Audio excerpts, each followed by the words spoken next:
Hello, my name is Peter Mangiaracina. Today I'm going to talk about one of the complex tenses, the past perfect.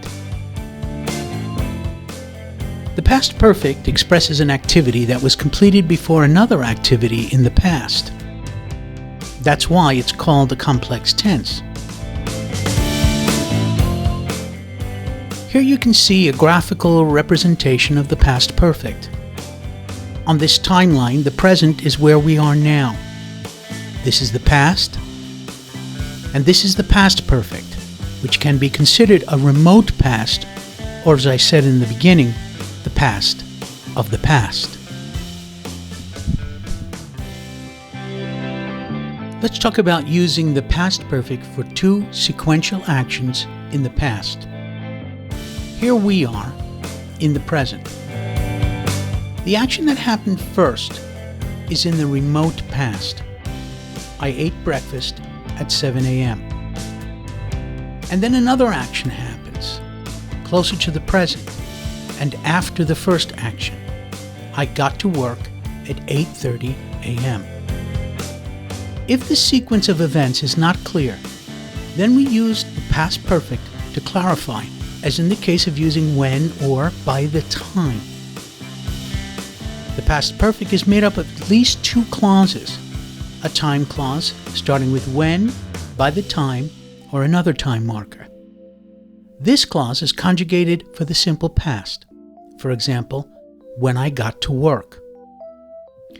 The second clause is conjugated with had plus the participle. This is the action in the remote past. I had already eaten breakfast.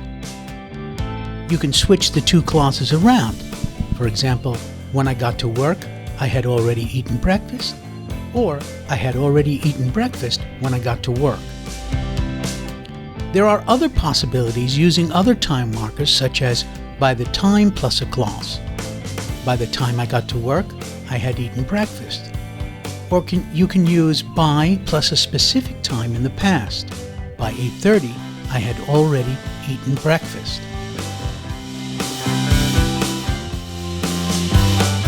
But the past perfect, as with most complex tenses, is not always necessary. When the sequence of events is clear, you can just use the past tense. Let's consider an example. If I ate breakfast at 7 a.m. and I got to work at 8:30 a.m., many times the simple past is enough if you use after. I got to work after I ate breakfast. Before, I ate breakfast before I got to work. First and then. First I ate breakfast and then I got to work. Just then. I ate breakfast, then I got to work. Or if you state the exact time, day, month, year, etc. I ate breakfast at 7 a.m. I got to work at 8:30 a.m. In these ways, the sequence of events is clear and no complex tense is necessary.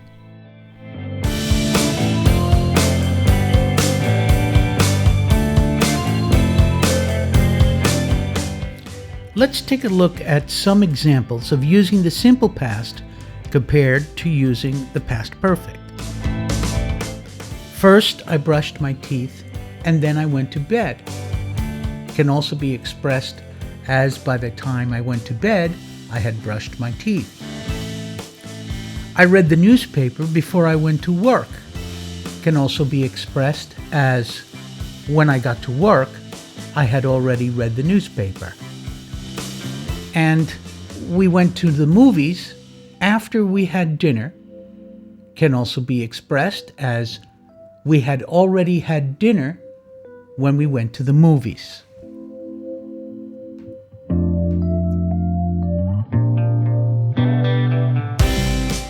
As in other tenses, the past perfect is controlled by time markers. When you see them, you can better determine which tense it is. Here are some time markers that you can use with the past perfect tense. You can use when I got home, I had already eaten dinner, which means I ate dinner before I got home.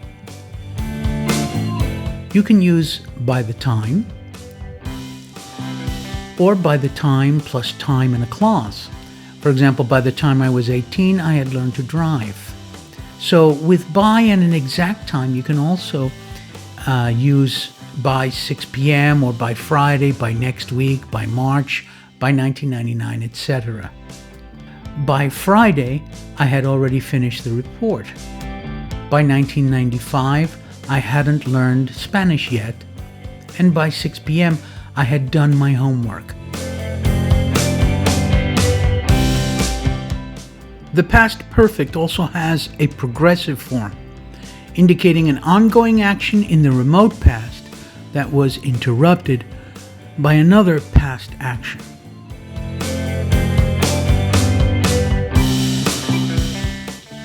The action in the remote past can be progressive. It finishes when another action in the past takes place. The first action starts in the past and continues until the next action interrupts it. The first action is conjugated with had plus been plus a gerund. The interrupting action is conjugated in the simple past.